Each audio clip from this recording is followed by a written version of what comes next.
Kalau dikatakan ada nepotisme, nepotisme di mana? Kalau nepotisme itu, kalau presiden mengangkat menteri anaknya nepotisme.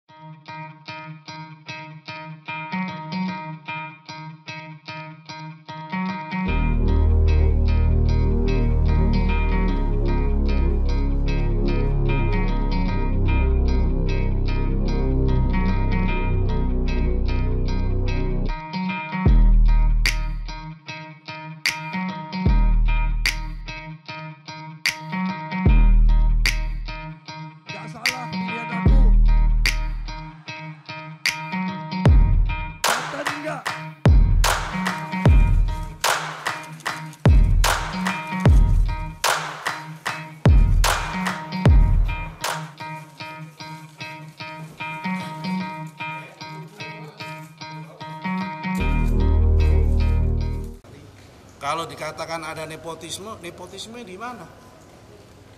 Kalau nepotisme itu, kalau presiden mengangkat menteri anaknya nepotisme. Kalau pejabatnya itu elected, pejabatnya itu appointed. Seorang bupati mengangkat kepala dinas atau mengangkat sekda, anaknya atau istrinya, itu namanya nepotisme. Tapi kalau ini yang milih rakyat, yang milih ini rakyat sekali lagi. Yang milih rakyat, ya biarkan rakyat menginginkan jabatan elected, kan gak ada nepotisme. Nepotismenya di mana kalau elected? Yang milih rakyat.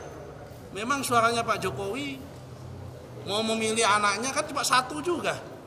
Kalau Pak Jokowi milih, kalau bapak-bapak kamu milih kan ya mohon maaf gak jadi juga. Yang milih itu semua rakyat. Hak suaranya presiden juga satu, hak suaranya petani ya juga satu, sama-sama satu. Yuk kita hormati proses demokratisasi ini. Bermain dengan sehat, tidak usah saling jegal-menjegal, ya kan, tidak usah mengatakan kalau demokrasi tasya sini luka. Apa yang demokrasi luka?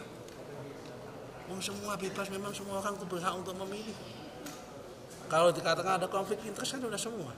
Dalil-dalil yang disampaikan kepada Pak Anwar Usman, persoalan masalah etik kan sudah dijawab semua oleh MK. Ya kan, tidak terbukti semua katanya dia ada intervensi. Intervensi di mana? Semua saksi mengatakan tidak ada intervensi. Jadi apa yang disampaikan ada manipulasi hukum, manipulasi tragedi, ada apalagi semua tragedi konstitusi dan sebagainya. Ini adalah persepsi yang dibangun, yang tujuannya hanya satu, supaya nggak boleh ada anak muda tampil di Indonesia. Saya kira itu aja. Kenapa? Karena ada kelompok-kelompok tertentu dan pihak-pihak tertentu yang tidak ingin Indonesia itu mandiri, yang tidak ingin ada rekonsiliasi di Indonesia, yang tidak ingin ada keberlanjutan di Indonesia. Maunya adalah tumpas kelor terus-menerus.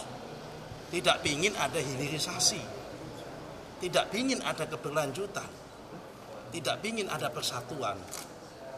Saya kira itu aja sebetulnya, ini proses permainannya ini itu aja, proses game yang sedang dibangun dalam rangka untuk mempengaruhi opini publik. Kita semua sadar ini sebetulnya nggak ada apa-apa, tapi dibesar-besarkan saja, nggak ada apa-apa. Ya kalau memang menganggap ini Pak Jokowi rekayasanya di mana? Hakim-hakim itu memang gampang, 9 orang direkayasa. Pasal 36 atau 46 itu Undang-Undang MK 46, Undang-Undang MK mengatakan keputusan itu diambil secara kolektif, bukan oleh satu orang. Memang kalau kemudian hanya satu orang Anwar Usman, kalau dikatakan konflik of interest di mana? Memang dia bisa mempengaruhi yang lain?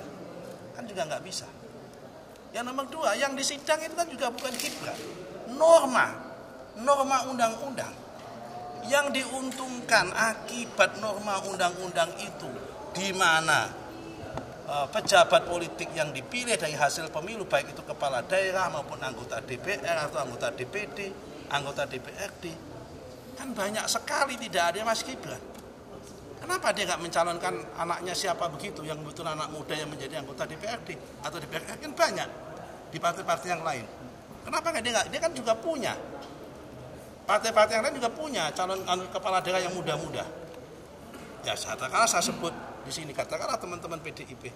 Kan banyak punya anak muda yang di bawah 40 tahun yang nyalon kepala daerah, yang jadi kepala daerah. Ada teman saya Samsul, Bupati Trenggalek, kebetulan dulu anak buah saya di Ansor, di bawah 40 tahun. Ada juga namanya Gus Yani, Bupati Gresik, juga di bawah 40 tahun anak buah saya di Ansor dulu. Kenapa nggak itu dimajukan aja? Kok seakan-akan ini hanya Mas Gibran? Hanya karena mereka tidak mau anak muda tampil. Kita mau anak muda tampil. Itu aja Mas. Di mana norma kok dianggap konflik of interest, di mana norma? Ya kan? Kecuali kalau yang digugat itu adalah Gibran. Nanti misal hasil pemilu, Gibran sebagai peserta pemilu, itu mungkin ada konflik of interest-nya. Mungkin meskipun tidak hanya Gibran yang disingkat dan tidak pribadi, tapi hasil pemilu yang disengketa adalah KPU. Tapi karena dia sebagai peserta pihak terkait mungkin ada konflik of interest. Tapi kalau ini norma undang-undang, kepala daerah aja ada 63 yang usia di bawah 40 tahun. Kemudian belum anggota DPR di bawah 40 tahun. Belum anggota DPRD.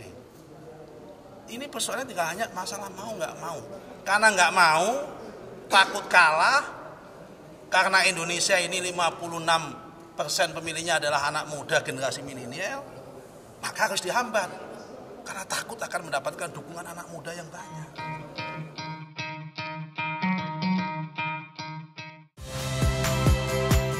Saya Niluh Puspa. Saksikan program-program Kompas TV melalui siaran digital, pay TV, dan media streaming lainnya.